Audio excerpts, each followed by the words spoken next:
ప్రజల సమస్యలు వేరే ఉంటాయి. ఓకే శ్రీధర్ గారు, ఏంటి కొడాలి గారు, వంశీ గారు అప్పుడే ఆల్రెడీ రెడ్ బుక్ గురించి మరొకసారి లోకేష్ గారు మాట్లాడారు.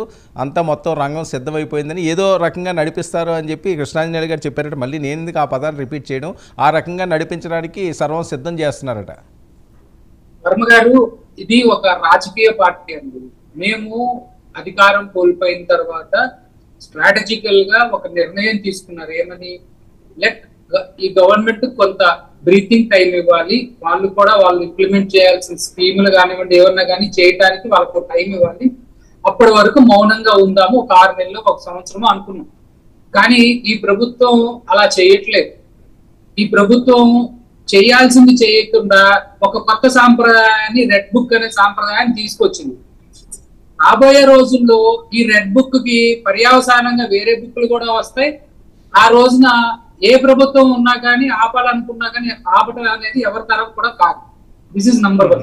నంబర్ 2, ఈ రోజున లోకేష్ గారు మాట్లాడినట్టు ఆఫీసర్లు ఎవరైతే అన్నారో అలాగే ఇప్పుడు ప్రవర్తిస్తున్న ఆఫీసర్లు కూడా అప్పుడు ఇదే ఎదుర్కోవాల్సి వస్తుంది. సో అందుట్లో డౌటే లేదు. ఇకపోతే మన తెలుగుదేశం నాయకులు కానీ మన జనసేన నాయకులు మాట్లాడతా సిబిఐ వేయాలంటే హైకోర్టు సుప్రీంకోర్టు పర్మిషన్ ఇవ్వాలన్నారు. అక్కర్లేదండి.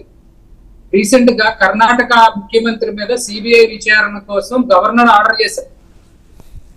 Government of the state recommend చేస్తే సెంట్రల్ గవర్నమెంట్ సిబిఐని వేస్తుంది. గతంలో మరి ఇదే పవన్ కళ్యాణ్ గారు ఇంటర్మీడియట్ కూడా పాస్ అయ్యారు లేదో నాకైతే తెలియదు.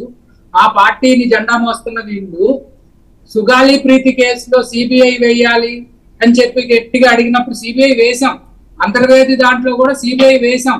సిబిఐ కేసు నడిపించాలా లేదా అనేది మళ్ళీ అక్కడ నిర్ణయం తీసుకోవాలి. వాళ్ళు తీసుకోలేదు కేంద్రంలో. సో అందుకోసమే జగన్ గారు ఏం చేశారు, ప్రధాని దృష్టికి తీసుకెళ్లారు, ఇక్కడ ఏదో జరుగుతుంది బాబు సిబిఐ వేయండి అని. కోర్టు నోటీసు కూడా తీసుకెళ్లారు. సో రాష్ట్ర ప్రభుత్వం ఒప్పుకుంటే ఖచ్చితంగా సిబిఐ వేయొచ్చు, అందుట్లో ఎట్లాంటి అనుమానాలు లేవు. తర్వాత పవిత్రత గురించి చెప్తా ఉన్నారు. నిన్నేదో ప్రత్యాత్తాప దీక్ష అని చెప్పి చేసేటప్పుడు బూట్లు వేసుకొని దీక్ష చేసే వాళ్ళని నేను మొట్టమొదటిసారిగా చూస్తున్నానండి. భారతి కర్పూరంలో సిగరెట్లు వెలిగించుకునే వాళ్ళు మా నాన్న అని చెప్పి 10 మందికి చెప్పి హిందూ మత ఔన్నత్యాన్ని పొగిడిన వాళ్ళను కూడా మనం చూస్తా ఉన్నాం. సో అయ్యప్ప స్వామి మాల వేసుకుంటే విక్రాదాయం పడిపోతుందన్న వాళ్ళే అవి హిందూ మతాన్ని గురించి దాని ప్రచారం గురించి మాట్లాడారు. ఇక మనం అసలు విషయానికి ఏదైతే కొడాలి నాని వీళ్ళు వచ్చారో డెఫినెట్ గా రాబోయే రోజుల్లో వీళ్ళు ఏ కేసులు పెట్టినా ఏం చేసినా ఎదుర్కోవడానికి పోరాటానికి సిద్ధంగానే ఉన్నాం. 175 మంది ఎమ్మెల్యే అభ్యర్థులు ఒకవేళ కొంతమందిని బెదిరించో లేకపోతే ఇంకోటి చేసో కొన్ని రోజులు ఆపగలరు కానీ శాశ్వతంగా అయితే ఆపలేదు. ఆల్రెడీ ప్రభుత్వానికి 120-130 రోజులు అయిపోయింది. ఇంకా ఉండేది 1400-1300 రోజులు మాత్రమే. ఈ 1400-1300 రోజులు 1300-1400 రోజులు అంటే చాలా తక్కువ శ్రీధర్ గారు. అయిపోతుందండి, ఎంతలోగా అయిపోద్ది. వీళ్ళు ఇంప్లిమెంట్ చేయాల్సిన స్కీములు వచ్చేస్తాయి. వీళ్ళు మహా అయితే ఇలాంటి ఇప్పుడు ఈ లడ్డూ డైవర్షన్ తోటి ఒక 7 రోజులు 8 రోజులు అయింది. ఇంకా 4 రోజుల తర్వాత వేరే టాపిక్ తీసుకొచ్చారనుకోండి, ఇలాంటి 10 టాపిక్లు తీసుకొస్తే ఏముంది 1400 రోజులు అయిపోద్ది. వీళ్ళు ఇంప్లిమెంట్ చేయాల్సిన స్కీములు, వీళ్ళు ఇంప్లిమెంట్ చేయాల్సిన ప్రామిస్ ను చేయకపోతే ప్రజలు ఏ విధంగా మాట్లాడతారనేది. సో అరెస్టులు కూడా భయపడరు, సిద్ధం దేనికన్నా, అంతేనా? దేనికైనా రెడీగానే ఉంటాము. ఓకే విజయ్, దేనికైనా రెడీ అట. మీ అరెస్టులకు భయపడేది పరిస్థితి లేదు. మీరు ఈరోజు రెడ్ బుక్ అవకాశం ఉన్నది కదా అని పెడితే ఇంకా చాలా బుక్లు వస్తాయట, అప్పుడు తట్టుకోలేరట మీరు. ఇప్పుడు వాళ్ళు ఆల్రెడీ చేసి చూపించారు కదా, చంపి డోర్ డెలివరీ. అంతకంటే దాష్టికం ఏముంటది? పోలీస్ స్టేషన్లో కూర్చోబెట్టి గుండు గీశారు, అంతకంటే దాష్టికం ఏముంటది? చేయాల్సిన దాష్టికాలన్నీ చేశారు. వాళ్ళు ఏ బుక్కులు ఇచ్చినా చేయాల్సిన బుక్కులన్నీ అయిపోయినాయి. వాళ్ళ బుక్స్, వాళ్ళు చేయాల్సిన బుక్స్తో 11 పరిమితం అయ్యారు. ఇందాక కూడా నాని గారు ఏదో చెప్తా ఉన్నారు, వెంకటేశ్వర స్వామి గొప్పతనం ఆయన చెప్పేది ఉంది, ప్రపంచవ్యాప్తంగా అందరికీ తెలుసు. వెంకటేశ్వర స్వామి గొప్పతనం గురించి చెప్పడానికి ఆయన ప్రెస్ మీట్ పెట్టవసరలా. మక్కలు ఎరగొట్టి పక్కన పెడతారు. మక్కలు ఎరగొట్టితేనే మీకు మక్కలే నిరిగిపోయి 2 మక్కలే మిగిలినాయి, 11 వచ్చినాయి మనకి. అటు ఇటు కొడితే మీకు 11 మక్కలే మిగిలినాయి అన్న సంగతి గుర్తుపెట్టుకోవాలా. ఇందాక శ్రీధర్ గారు చాలా ఏదో ఇంటర్ పాస్ అయ్యారు, లేదో మన నాయకుడు ఏం పాస్ అయ్యాడో చెప్పండి. ఏదో ఊరికే ఎదుటోళ్ళు ఏదో నేనేదో పెద్ద ఇంటలెక్చువల్ లాగా ఎదుటోళ్ళు తక్కువ లాగానే భ్రమంలో నుంచి వాళ్ళు బయటికి రావాలా. ఎదుటోళ్ళని కించపరిచే విధంగా మాట్లాడుతున్నారు కాబట్టి మీకు 5% ఓటింగ్ తగ్గింది. ఎదుటోళ్ళ క్యారెక్టర్ అసోసియేషన్, వాళ్ళకు ఉన్నటువంటి టీం ఉంది కదా, పేటిఎం బ్యాచ్, ఆడు కుక్క పంచి ప్రభాకర్ గాడు, ఇంకా వీళ్ళందరూ ఉన్నారు కదా, ఇటాటోళ్ళు శ్రీరెడ్డి, బోరుగడ్డ, ఇటాటోళ్ళు అందరూ మాట్లాడే సగం పర్సెంటేజ్ వాళ్ళకి ఓట్లు అక్కడే పోయినాయి. వాళ్ళ భ్రమంలోంచి బయటికి రావాలా. ప్రజలు కోరుకునేది ఏంటి? శాంతిగా, సామరస్యంగా ప్రజల యొక్క జీవనం సుఖ సంతోషాలతో వెళ్ళేటువంటి ప్రభుత్వం కావాలా. అటువంటి ప్రభుత్వం నడుస్తూ ఉంది. వీళ్ళు 1000 రూపాయలు పెన్షన్ పెంచడానికి 5 సంవత్సరాలు టైం పట్టింది. మా నాయకుడు చెప్పిన విధంగా పెంచాల్సిన 3000 ప్లస్ 4000 కలిపి ఒకేసారి ఒకే నెలలో 7000 ఇచ్చి ఒక్కొక్క సంక్షేమ పథకాన్ని అమలు చేస్తూ వెళ్తా ఉన్నాం. మా వల్ల చేత కాదు అని వాళ్ళు ఎత్తేసిన పథకాలు కూడా మేము నడిపిస్తా ఉన్నాం. కాబట్టి వీళ్ళు మాకు పథకాల గురించి చెప్పాల్సిన, డైవర్షన్ చేయాల్సిన, ఇక్కడ ప్రధానంగా ఒక్కటే సమస్య అండి, లడ్డూలో నాణ్యత తగ్గింది. మన తిరుమలలో ఉన్నటువంటి ల్యాబ్లో హైయెస్ట్ టెస్టింగ్ టెక్నాలజీ లేదు, నామినల్ టెస్టింగ్ టెక్నాలజీ ఉంది. ఆ టెక్నాలజీకి సంబంధించి ల్యాబ్ ఎక్కడ పెట్టాలా? సహజంగా పెడితే తిరుమలలోనో లేదు విజయవాడలోనో ఎక్కడో పెట్టాలా? జగన్మోహన్ రెడ్డి గారు దాన్ని ఎక్కడ తీసుకెళ్లి పెట్టారు? పులివెందుల్లో పెట్టేటువంటి ప్రయత్నం చేశారు. ఇప్పుడు ఇక్కడే వాళ్ళ తప్పుడు విధానం అర్థమవుతోంది. కాబట్టి లడ్డూలో నాణ్యత తగ్గింది కాబట్టే ఫిర్యాదులు వచ్చినాయి కాబట్టే దాన్ని గుజరాత్కి టెస్ట్కి పంపించారు.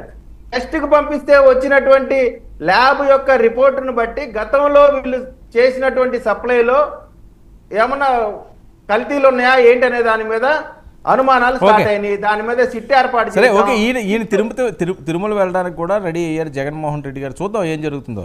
వివేక్, తిరుమల వెళ్ళటంలో తప్పు లేదు. తిరుమల వెళ్ళాలనుకునే వాళ్ళు నమ్మకం ఉంది అని చెప్పి వెళ్ళాలి కదా. అక్కడ ఒక నియమం ఉంది. తిరుమలకు వెళ్లే వాళ్ళు వెంకటేశ్వర స్వామి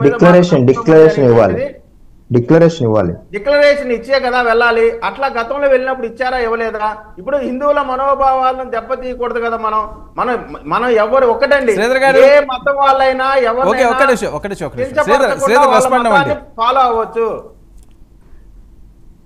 సార్, వీళ్ళకి నిజంగా నిన్న మన తెలుగుదేశం ప్రతినిధి ఏదైతే టీవీలో ఉన్నారో, నిన్న అసలు తిరుమలలో ల్యాబులు లేవన్నారు. ఇవాళేమో బేసిక్ టెస్ట్ చేసి ల్యాబ్లు వచ్చినాయి అన్నారు. 2014-19 మధ్య కూడా ఇదే చంద్రబాబు నాయుడు ముఖ్యమంత్రిగా ఉన్నారు. అంతకుముందు కూడా 9 సంవత్సరాలు ఉన్నారు. అప్పుడు ఎలాంటి టెస్టులు చేశారో 2019-24 మధ్య కూడా అదే టెస్టులు చేశారు. ఒకటి. అప్పుడు లడ్డూలో నాణ్యత తగ్గలేదు కదా. లడ్డూలో నాణ్యత తగ్గలేదు కదా. ల్యాబ్ లేదని చెప్పలా. మీరు మాట్లాడినప్పుడు నేను మాట్లాడలా. Okay okay. మీరు మౌనంగా ఉంటే నేను మౌనంగా ఉంటా. మీరు వాదిస్తే నేను ఇంకెక్కువ వాదించగలను. మీరు వాదిస్తే ఇక్కడ వాదించడానికి లేని పరిస్థితి కాదు. మీరు బెదిరించినట్టు మారడం మాకండి. మీరు బెదిరిస్తే భయపడడానికి ఇక్కడ ఆవిడ మాట్లాడమండి. ఆయన మాట్లాడండి విజయ్. ఈ అహంభావంతో మీరు ఇంటికి పోయారు. ఈ అహంభావంతో మీరు ఇంటికి పోయారు. అది గుర్తుపెట్టుకోండి.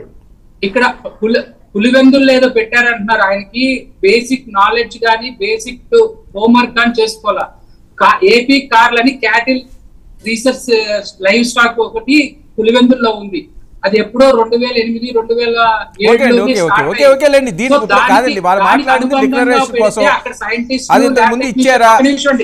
ఒక నిమిషం ఇంకో పాయింట్ కూడా క్లారిటీ ఇవ్వాలి అని క్లియర్ గా అక్కడ ఉన్న దాంట్లో పెడితే ఎక్కువ రీసెర్చ్ చేయడానికి అవకాశం ఉంటుందని అక్కడికి ఓన్లీ టెస్టింగ్ సెంటర్ కోసం అడిగారు. అడిగినంత మాత్రాన పెట్టారా? లేదా చంద్రబాబు నాయుడు గారు వచ్చారు కదా, ఒక 500-600 కోట్లు పెట్టి పెట్టమని చెప్పారు.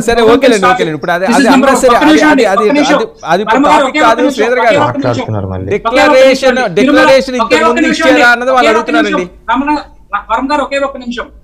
2012లో జగన్మోహన్ రెడ్డి గారు తిరుమల దర్శనం చేసుకున్నారు.